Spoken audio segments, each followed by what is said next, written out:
여러분 안녕하십니까? 오늘은 지금 이 혼란스러운 시장 한복판에서 왜 테슬라만 다른 길을 걷기 시작했는지, 그리고 이 흐름이 단순한 랠리가 아니라 앞으로 몇 년을 가를 장기 사이클의 서막이 될 수 있는지 이야기해 보겠습니다. 고용은 둔화되고 소비는 식어가고 인플레는 다시 고개를 드는 듯한 신호가 나오면서 뉴욕 증시는 종잡을 수 없는 하루였죠. 하지만 그런 시장에서도 단 한 종목 테슬라만은 또다시 사상 최고가 근처까지 치고 올라갔습니다. 왜 지금 테슬라인가? 오늘 이야기는 여기서 출발합니다. 시장은 오늘 뚜렷한 방향을 잡지 못했습니다. 11월 고용보고서는 예상치를 상회했지만 실업률은 4.6% 오르면서 노동시장이 확실히 둔화되고 있다는 신호를 보내고 있습니다. 소비도 살아나지 않았죠. 10월 수매 판매는 그대로 제자리, 예상치보다 낮은 숫자입니다. 이 말은 이제는 지갑을 여는 소비자가 점점 줄기 시작했다는 뜻이기도 합니다. 그러다 보니 시장 전체에 퍼지는 공기는 한 단어, 불확실성으로 요약됩니다. FED가 바로 금리를 더 내릴 만큼 나쁜 상황도 아니고 그렇다고 경기가 반등했다고 말할 수도 없는 애매한 지점. 이 회색 지대에서 S&P와 다우는 약세 흐름을 탔고 반도체 지수도 밀렸지만 이 와중에 나스닥만 소폭 반등했습니다. 그리고 그 중심에는 또 테슬라가 있었습니다.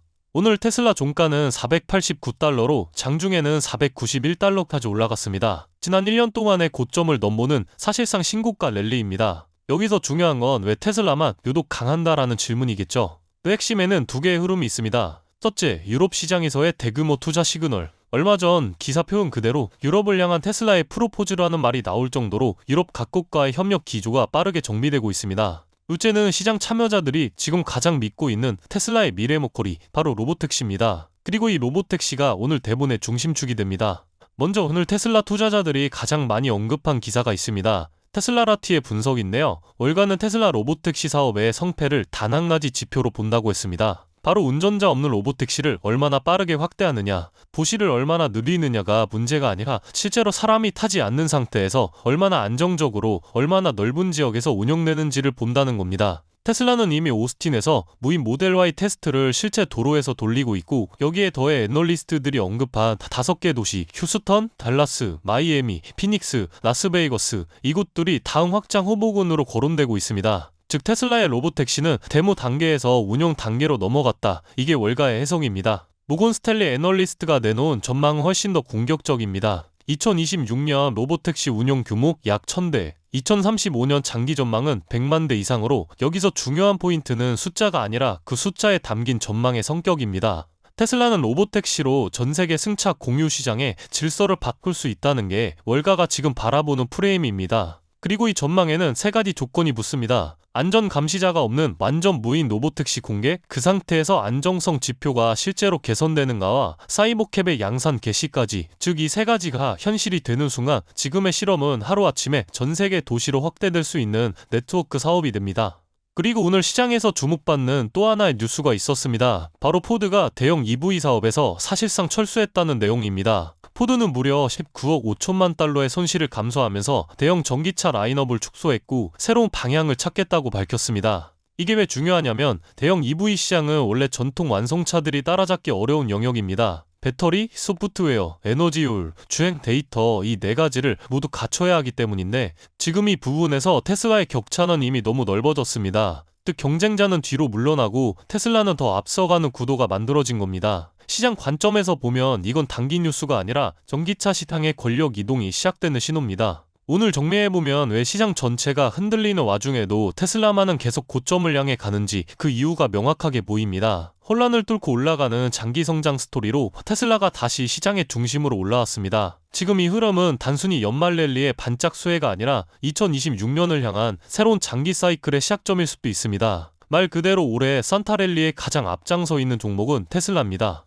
그렇다면 여러분들은 지금 주식시장에서 수익을 내고 계신가요? 우리는 어떻게 해야 이런 불확실한 시장 속에서도 안정적으로 큰 수익을 얻어갈 수 있을까요? 눈에 띄는 대장주 M7 같은 종목들은 이미 너무 많이 상승한 뒤이기 때문에 앞으로는 진짜 큰 돈을 벌기 쉽지 않습니다. 진짜 기회는 그 대장주들 뒤에서 움직이는 수혜 종목에서 발생하는데요. 이런 종목들은 시가총액이 작기 때문에 비교적 소액으로도 접근이 가능하고 리스크 관리 또한 용이하죠. 즉 적은 자금으로도 큰 수익을 노릴 수 있는 구조입니다. 그런데 지금 시장을 움직이는 가장 큰 힘은 단순히 금리나 유동성이 아닙니다. 바로 미중 무역전쟁의 임합, 전략자원 전쟁이 시작됐기 때문이에요. 중국이 반도체에 이어 히토류 수출을 통제하기 시작했고 미국은 이에 맞서 자국 내 히토류 생산 라인을 재건에 나섰습니다. 단순히 정치적 갈등을 넘어서 AI, 전기차, 방위산업까지 직결된 신냉전형 공급망 전쟁입니다. 가장 대표적으로 눈에 띄었던 건 바로 히토류 전쟁의 중심에 선 MP 머티리얼스 티커였습니다. 미국 국방부와의 공급 계약이 발표되자 3개월 만에 주가가 6배 이상 폭등했고 거래량은 평소에 10배 이상 터졌어요. 1,000만원만 넣었어도 6,000만원.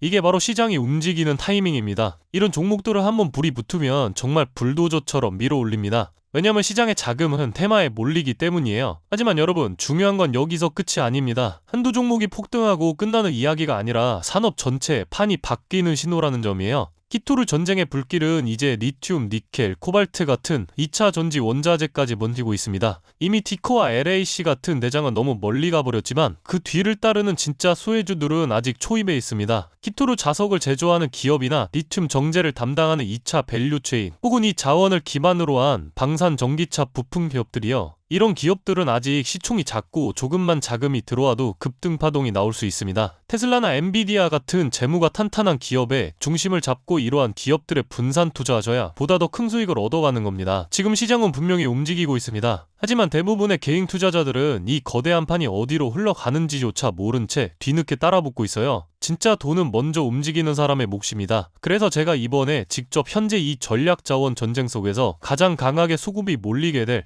핵심 수혜 섹터와 종목 리스트를 정리해뒀습니다. 실제로 기관 자금이 들어오는 타이밍과 정부 정책 방향, 글로벌 공급망 재편 흐름까지 데이터 기반으로 정리된 PDF 자료예요. 이러한 정보도 소중한 제 구독자분들과 끝까지 영상 시청해주신 분들께만 오픈해드리도록 하겠습니다. 참여 방법은 간단합니다. 영상 아래 더보기란을 클릭하시면 파란색 링크가 하나 보이실 겁니다. 간단한 설문조사 진행해두시고 전송 버튼까지 눌러주시면 확인 후에 순차적으로 자료를 전달드리겠습니다. 절대로 금전 요구나 무조건적인 투자 권유 또한 하지 않습니다. 여러분이 시장에서 안정적으로 수익을 만들어 가시길 바라는 마음으로 준비한 자료들이에요. 꿈 가볍게 참고하시고 시장의 흐름을 직접 관망하셔도 좋습니다. 시장은 언제나 먼저 보는 사람, 먼저 움직이는 사람이 이깁니다. 지금 우리가 보고 있는 건 단순한 주가 상승이 아니라 글로벌 머니의 방향 전환이에요. 이 기회를 놓치면 다음 사이클이 올 때까지 또 몇 년을 기다려야 할지도 모릅니다. 영상이 도움되셨다면 좋아요와 구독 버튼 눌러주시고 저는 다음 영상에서 뵙도록 하겠습니다.